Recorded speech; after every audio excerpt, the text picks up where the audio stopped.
In a tragic incident, 2 elephants died, suspected electric shock. The incident took place at West Karbi Anglong Hojai border area.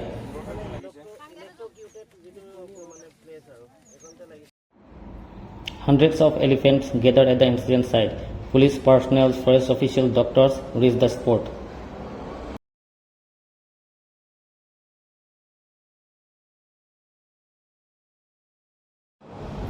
The local offers prayers for the died elephant.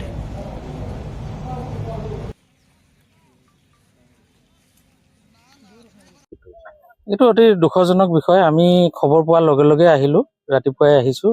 আমি ভেটেনেৰিয়ানক লৈ আহিলোঁ, কাৰণ আমাক যোনে খবৰ দিলে যে এইটো ইলেক্ট্ৰিকুশ্যন হৈছে, মানে খেতি বচাবলৈ যিসকল মানুহে মানে কাৰেণ্টৰ দ্বাৰা তাঁৰ সংযোগ কৰিছিলে, বিদ্যুৎ পৰিবাহী তাঁৰ, তো এইটো নহ'বলগীয়া এটা ঘটনা ঘটি গ'ল। যদিও আমি চেষ্টা কৰিছিলোঁ, 4 দিনৰ পৰা হাতীজাক কুঁহিয়াৰ খেতিৰ মাজত আছিল।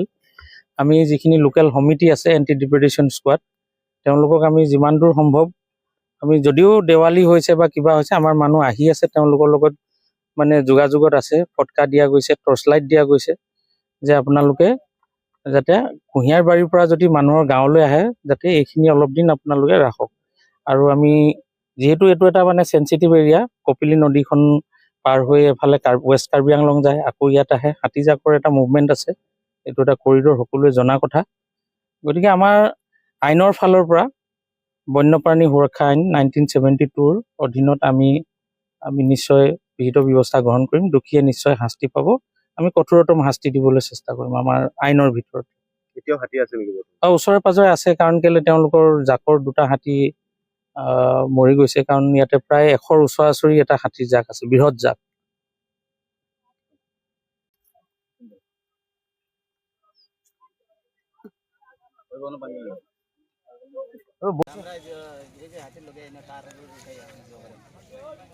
ইয়াতে লাগিছে না? হয়।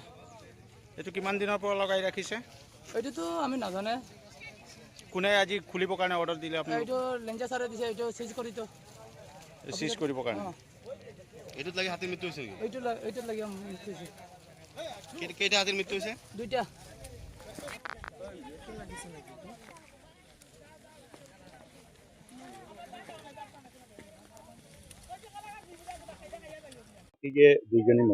হয়, এতিয়ালৈকে আপোনাৰ 2জন হাতী দেখা পোৱা গৈছে।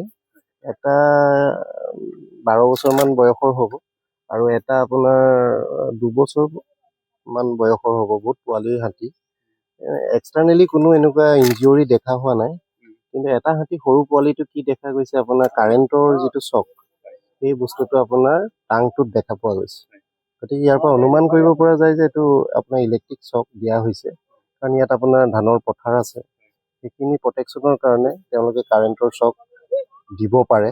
আমাৰ ইনিচিয়েল ষ্টেজত আমি সেইটোৱে দেখা পাইছোঁ, কাৰণ ইয়াত কোনো ইনজিউৰি একো নাই আৰু হেল্ডিগতে দেখা পোৱা গৈছে।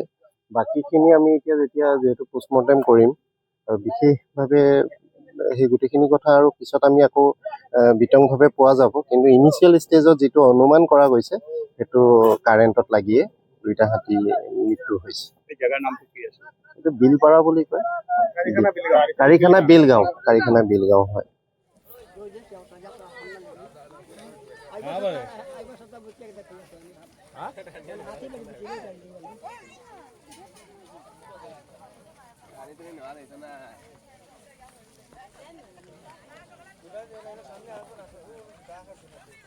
লগ যাই